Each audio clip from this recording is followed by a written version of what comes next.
Estamos con Javier Barbona. Cuando lo vean seguramente conocerán su cara y cuando digo su nombre seguramente conocerán su trabajo. Él es docente, es militante y hace algunos meses, algo impensado por muchos, es precandidato a senador por el departamento Vera. ¿Cómo estás, Javi? ¿Qué tal? ¿Cómo te va, José? Digo bien esta palabra impensada. ¿Fue impensado también para vos? Sí, si vos me hablás de hace 3 meses atrás, yo no tenía la idea, vamos a decir. Pero bueno, a mediados de enero me llega esta propuesta y luego de pensarla y consultarla con un equipo de gente y sobre todo gente más cercana, decidí aceptar. Así que sí, se puede decir que era impensado, o sea, por lo menos en un futuro así inmediato era impensado. ¿Y qué cosas cambiaron desde ese enero hasta el día de hoy con esta nueva incursión en la política partidaria? Que vos no te dedicabas de lleno a la política partidaria, pero sí a la política, al trabajo barrial. ¿Hace cuánto estás trabajando en el tema de lo social? Y bueno, si se quiere, nosotros arrancamos en el año 90. Yo arranco integrando un grupo de jóvenes en el año 96. Por eso digo siempre arrancamos, porque yo comparto esa parte de la historia con varias personas que todavía estamos trabajando juntos. Por ejemplo, ahora en esta instancia nos volvemos a encontrar en la vida trabajando para este proyecto que es la candidatura a senador. Pero sí, o sea, la propuesta llega a través de Carlos Delfrade. El tema es que él es elegido diputado provincial con más de 60.000 votos y bueno, aplicando un decreto de la dictadura, el oficialismo, o sea, el socialismo, declara un empate técnico con el resto de los candidatos que venían por detrás de él, se va a sorteo esa banca y la gana un integrante del PRO. Y todo lo que le habíamos votado a Carlos en ese momento, que se armó una movida muy grande, sentimos que realmente se burlaba la voluntad de los ciudadanos, que habíamos decidido eso. Entonces a partir de ahí, bueno, coincidimos con Carlos en algunas visitas que él hizo al norte para presentar sus libros, y ahí charlando, bueno, él comenta esto a fin de año el año pasado, cuando viene a Intillaco, el deseo de presentarse nuevamente. Entonces yo le digo, bueno, yo no milito partidariamente en política, pero me ofrezco para trabajar para tu candidatura. Ese fue el diálogo, vamos a decir. Y después, bueno, llega esta propuesta.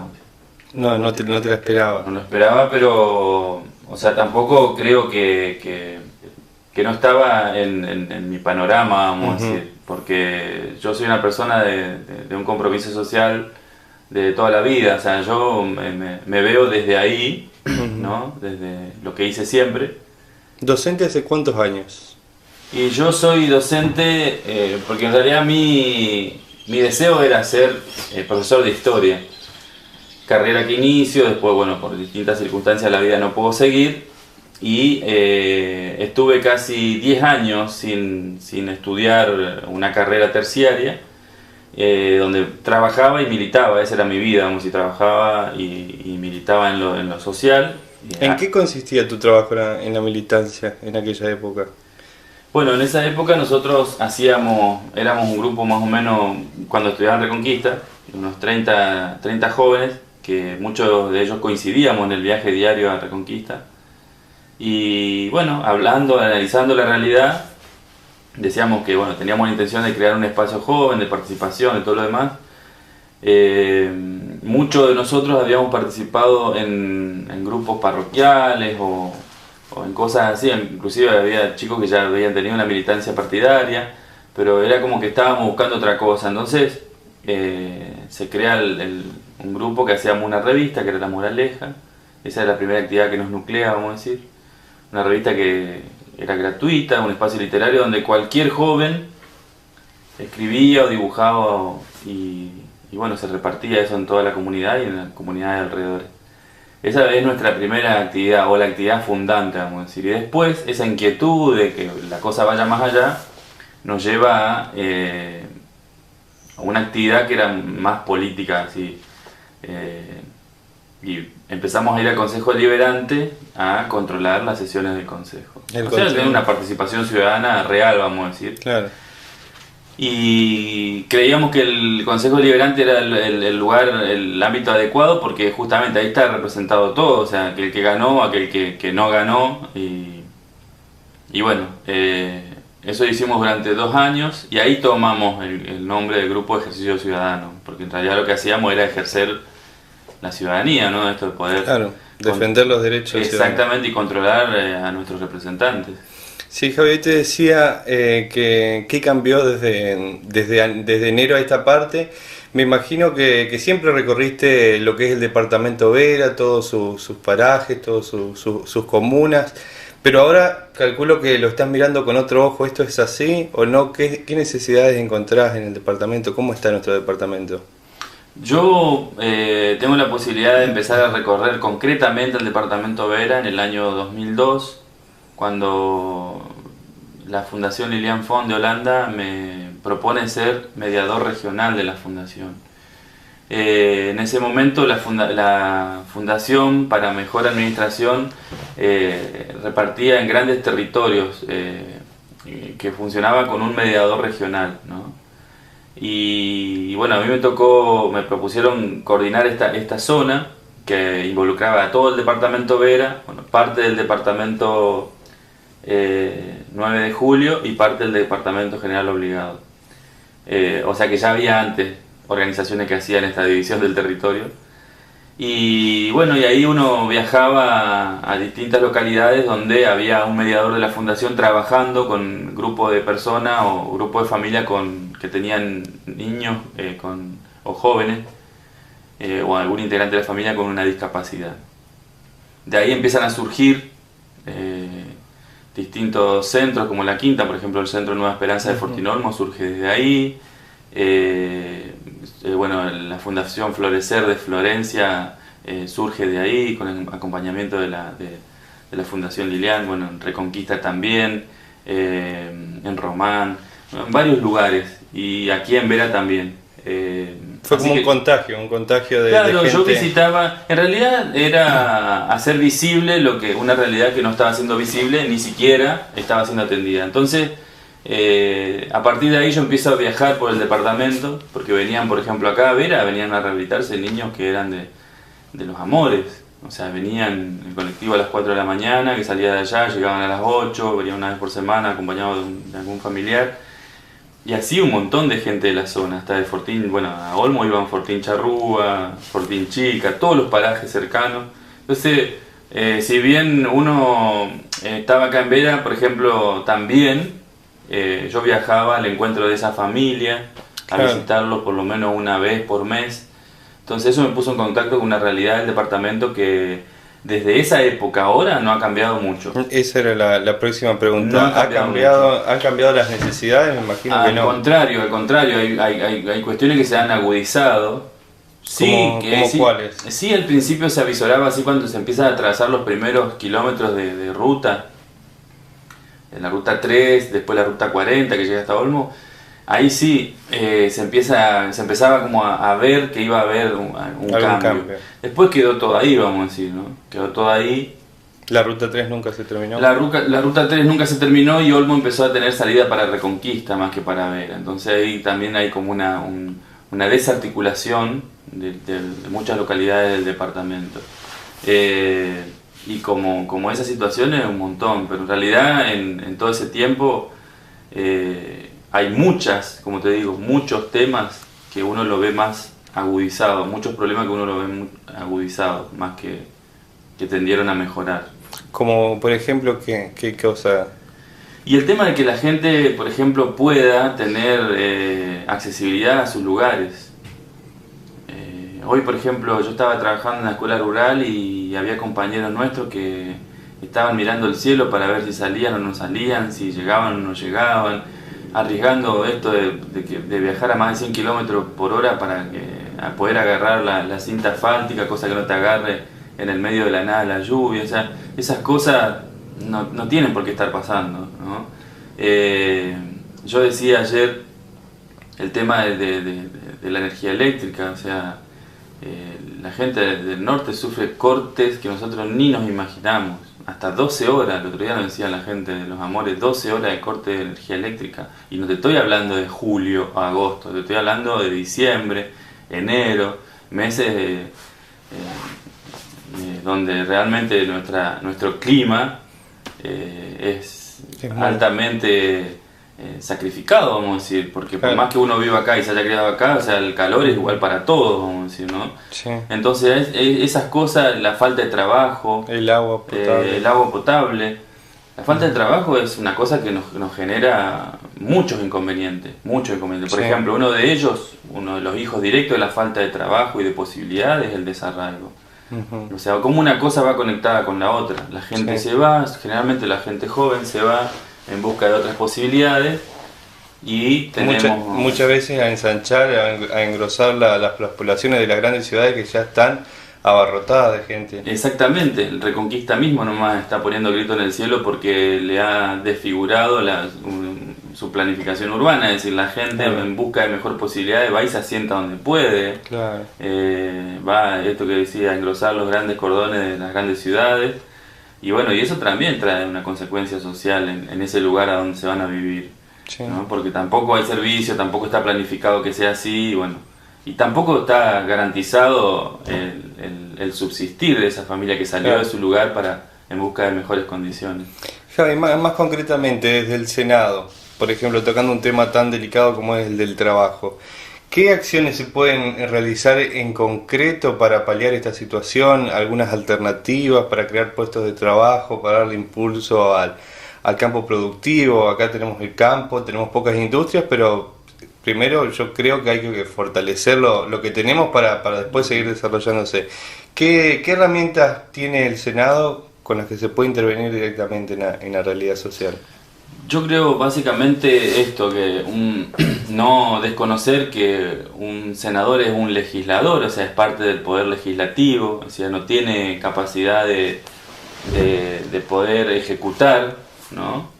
Pero sí es la presencia que tiene el Estado en cada departamento. Por ejemplo, el senador es el que tiene que ver por esas realidades, que a lo mejor son cuentas pendientes, y transformarlas en leyes, o sea, para que el Ejecutivo la transforme en política de Estado, justamente, ¿no? Claro. Entonces hace falta legislación, hace falta gestión, porque a mí, si yo recorro el departamento y veo que no hay infraestructura adecuada para a partir de ahí que sea un trampolín para que genere crecimiento, yo como representante de este departamento tengo que levantar la mano en la sesión o tengo que pedir explicaciones o exigirle respuesta al Ejecutivo.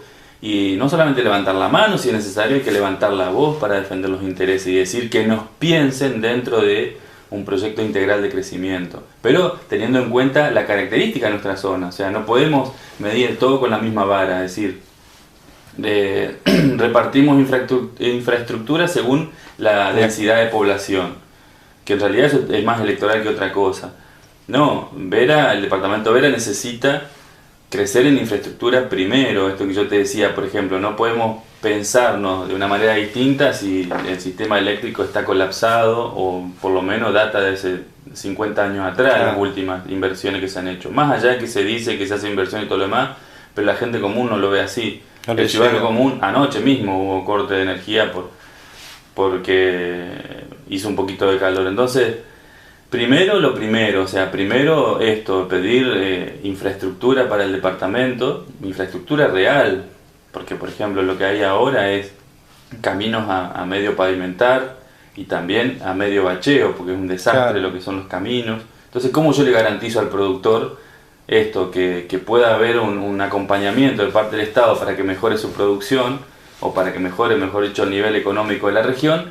Si las condiciones no están dadas, ¿cómo va a competir ese pequeño productor o ese productor del departamento Vera con respecto a otros de la provincia? Entonces, ahí hace falta la presencia del Estado y bueno, y en ese sentido un senador es fundamental. Nosotros decimos, por ejemplo, de la creación también de un fondo o crear una ley de fondo de reparación histórica para el departamento Vera. Es decir, porque vos decís, ¿de dónde va a salir la plata de todo eso? Bueno, históricamente el departamento Vera fue saqueado de la época de la forestal en adelante, no solamente saqueado, sino después dejado de lado. Entonces, sí, como padecimos todas esas cosas. Entonces, hay que crear una ley de fondo de reparación histórica para que el Estado tenga presencia real en el territorio, pero presencia real. Sí, decíamos trabajo, vos decías que uno de los hijos directos de la falta de trabajo era el desarraigo. Me parece a mí que otro de los problemas que estamos viviendo ahora actualmente, más que nada en nuestra ciudad, es el problema de la violencia, de la solución de cualquier tipo de conflicto social a través de la violencia. Violencia ya sea ejercida por la policía hacia las personas detenidas o ejercida entre bandas de adolescentes. ¿Cómo ves este tema, Javier? Yo lo veo con mucha preocupación, sobre todo porque nosotros la vemos venir desde hace mucho tiempo. La gente piensa que la violencia es, ¿cómo debe decir? Es una situación unidireccional, ¿no? Donde, qué sé yo, un determinado sector social es el único que la provoca en detrimento de otro sector social. Y para nada que ver, o sea, nada más alejado de la realidad que un análisis así. Primero porque hay muchos factores que influyen para que estas condiciones de violencia que estamos viviendo se estén manifestando.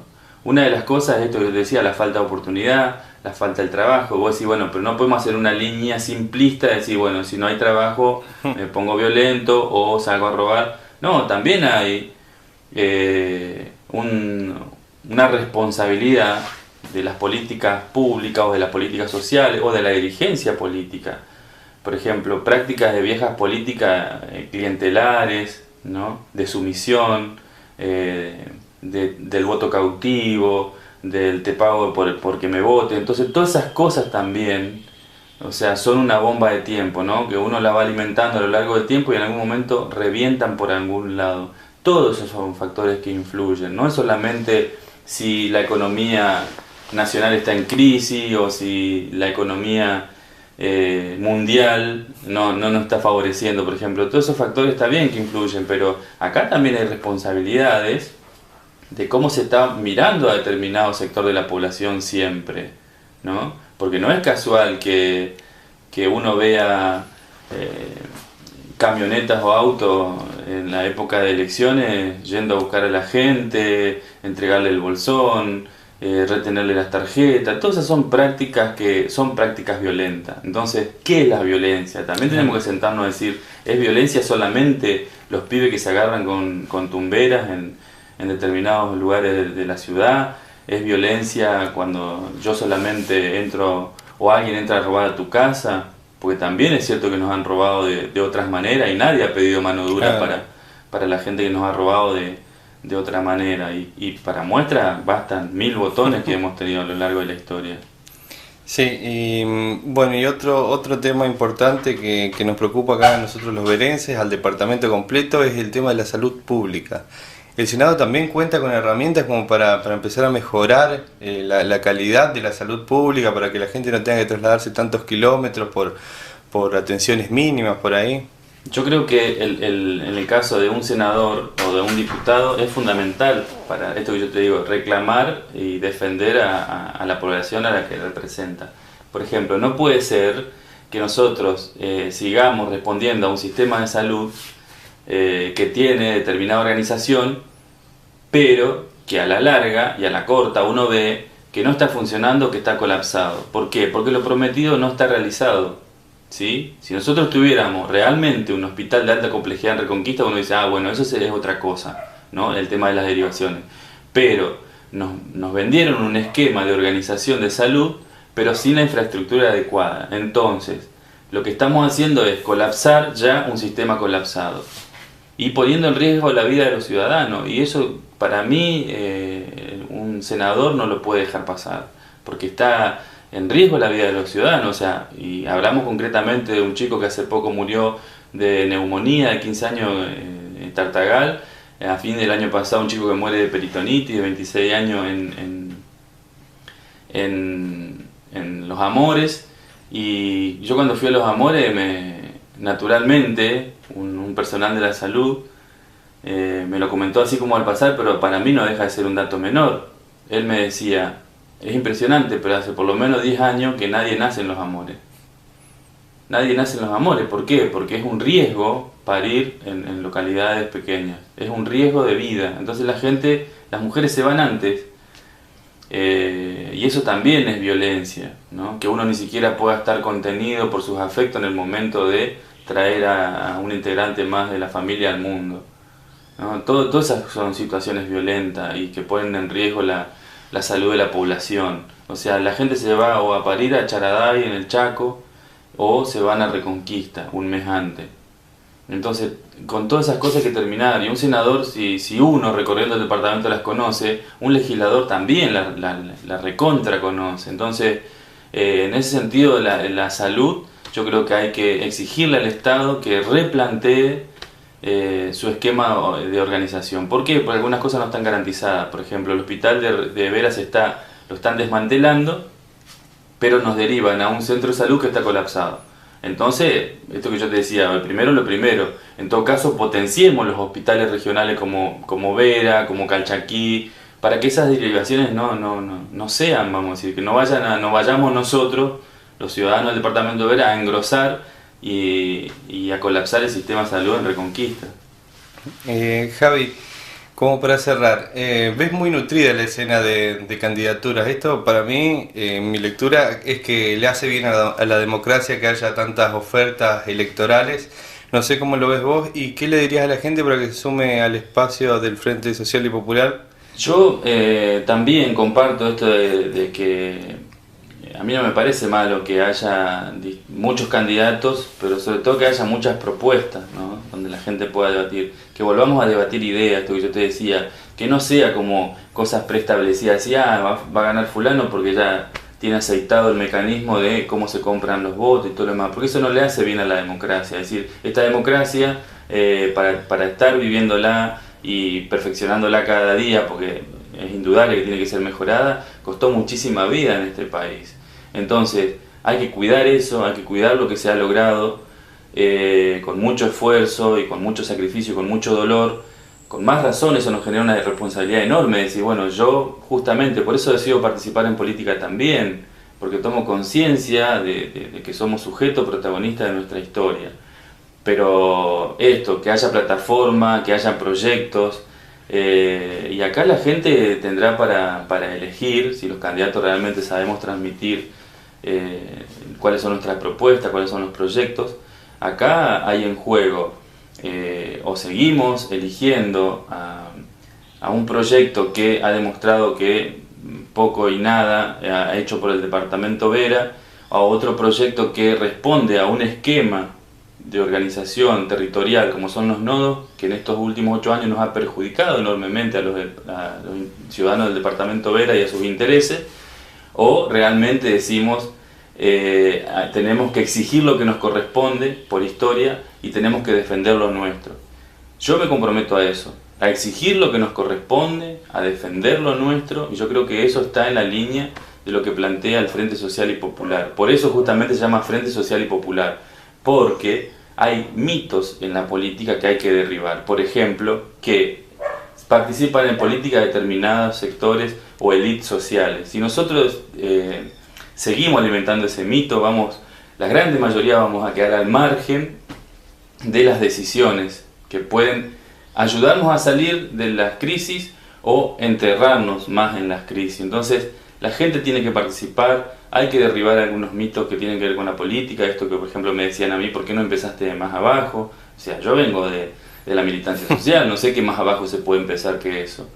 Y he aprendido en todos estos 20 años de militancia social comprometida con la comunidad, todo lo que uno está diciendo no es una improvisación. O sea, lo que yo estoy denunciando, ¿no? Como lo que está mal, como lo que no me gusta, como lo que me gustaría transformar, también está acompañado de un anuncio que es esperanzador, que se puede salir, que nosotros somos protagonistas de la historia, que la podemos cambiar y que tenemos que hacerlo porque es necesario, porque si dejamos que esta oportunidad histórica pase, por ejemplo esto de que Carlos del Frade pueda ser diputado provincial, un tipo confiable, sumamente honesto y por el cual yo pongo las manos en el fuego, como se dice comúnmente, la realidad política santafesina va a empezar a cambiar, ¿no? Si cada uno también desde su lugar le exige a sus representantes que mire con otros ojos las realidades de cada lugar, porque es una provincia tan grande,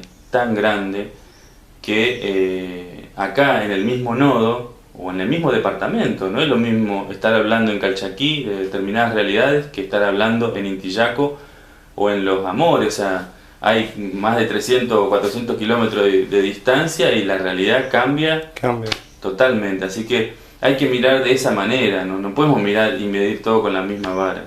¿Queda esperanza entonces? Totalmente. Yo creo que la esperanza se construye, ¿no?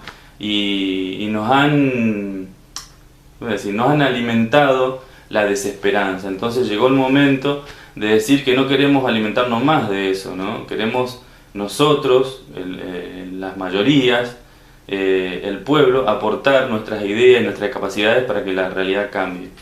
Muchas gracias, Gaby. Gracias.